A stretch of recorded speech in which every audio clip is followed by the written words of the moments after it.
कहानी शुरू होती है भारत की, एक ऐसी भूमि जो अपनी समृद्धि और संस्कृति के लिए जानी जाती थी। पर फिर समय ने करवट ली और ब्रिटिश शासन का दौर शुरू हुआ, जिसने भारत के इतिहास को हमेशा के लिए बदल दिया।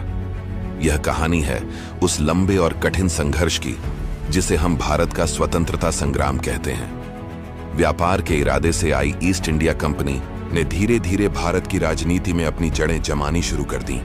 1757 में प्लासी का युद्ध और 1764 में बक्सर के युद्ध के बाद कंपनी की ताकत बेहिसाब बढ़ गई। उनकी नीतियों ने भारत की पारंपरिक अर्थव्यवस्था को तहस नहस कर दिया और भारतीय समाज पर गहरा असर डाला। यह वो दौर था जब भारत की दौलत इंग्लैंड की ओर बहने लगी और देश गरीबी और शोषण के जाल में फंसता चला गया। लगभग 100 सालों के दमन के बाद 1857 में विद्रोह की ज्वाला भड़क उठी। यह सिर्फ एक सैनिक विद्रोह नहीं था, बल्कि ब्रिटिश शासन के खिलाफ पहली बड़ी और संगठित चुनौती थी।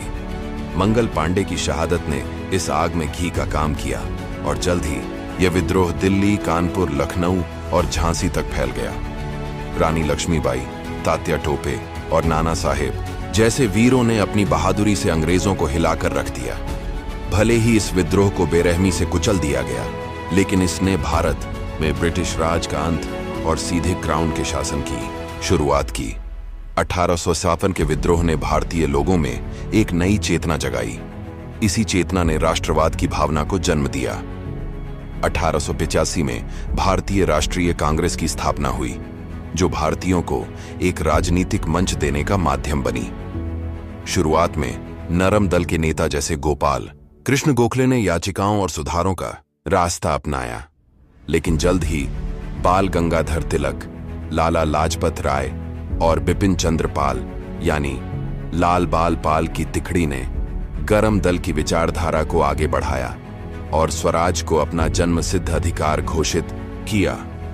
20वीं सदी की शुरुआत में महात्मा गांधी के भारत आगमन ने स्वतंत्रता संग्राम को एक नई दिशा दी। उन्होंने सत्य और अहिंसा पर आधारित सत्याग्रह का हथियार दिया, जिसने आम जनता को इस आंदोलन से जोड़ा। चंपारण और खेड़ा में किसानों के लिए उनके सफल सत्याग्रह ने पूरे देश में उम्मीद की एक नई लहर पैदा कर दी। इसके बाद असहयोग आंदोलन, सविनय अवज्ञा आंदोलन और 1942 के भारत छोड़ो आंदोलन ने ब्रिटिश साम्राज्य की नींव को पूरी तरह से हिला दिया।